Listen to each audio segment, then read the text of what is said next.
The importance of customer journey mapping. How does your customer really know if they're going to pick up your product or not?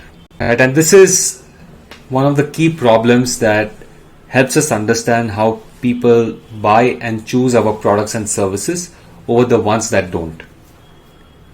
I was having a podcast discussion with Aryamman Agarwaal, who is the COO of Trident Fruits.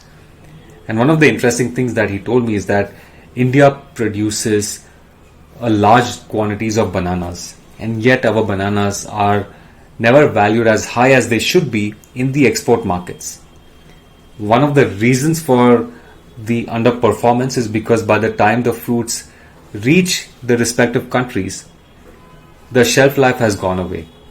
And so this goes back to how you're storing them, how you're picking them, how you're packaging them before they actually reach their destination.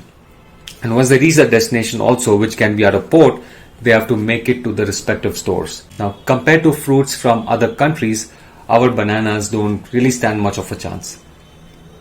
So you can say all you want about our flavor being better, our ripe fruits having their own natural taste, your growing methods could be organic, they can be best. But if the customer does not even pick them up, how will they even get to the quality aspects that we are talking about?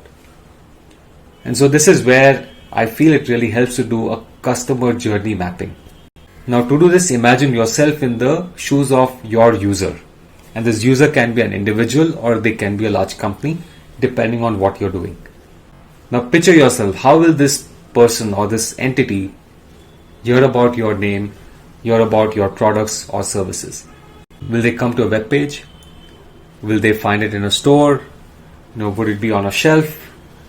Or would it be a QR code that they would have to scan? Like, what is it that informs them that something that you're offering is relevant to them? And after that, how will they actually pick it up? Is it a physical product? Is it an online product? Then it goes on to the pricing.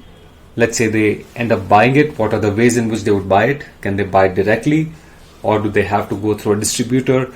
Like various ways. After that, how do they actually end up using your product? For something which is like banana, it's very simple, right? We all know how to eat a banana. Now let's say it's a ready to eat product that you bought from the market. Some are literally ready to eat, which is you open and you start eating them. But others, they may have a preparation, which is, hey, you got to have hot water and you have to let it soak for 8 minutes.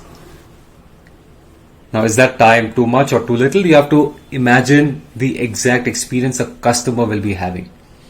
Add as many steps as you want until you're satisfied that, okay, this is the end of that customer's journey for one-time usage of our product or service. Next, you go on to the next stage, which is how do you repeat that journey? How do they end up buying it or using it again? So the beauty about doing this customer journey experience, it's also called as journey mapping. So it informs you what you need to do so that the customer has the best chance of picking your product and using it. Now let's say in the case of bananas, if they're not stored at the proper temperature, then no matter how good the packaging is, it doesn't matter. The consumer will never even get to tasting it because by the time it reaches them in the store shelves, it's going to go bad. After doing this journey mapping experience, it will inform you where is it that you need to pay special care and attention. Pleasing the customer, giving them that wow experience is in their best interest, and due to that, it's in also your best interest. So there might be processes that you have to take, there might be some extra work that you will have to do. But in the end, if it results in repeated orders, in more reliable orders, then the entire journey is going to be worth it. So do tune in to my discussion with Aryamman, where he talks a lot about the challenges and the opportunities in the Indian fruits and produce industry. I believe it's going to be an exciting time in India. But also think about this journey mapping and let me know what you think. Thank you. Happy ideating.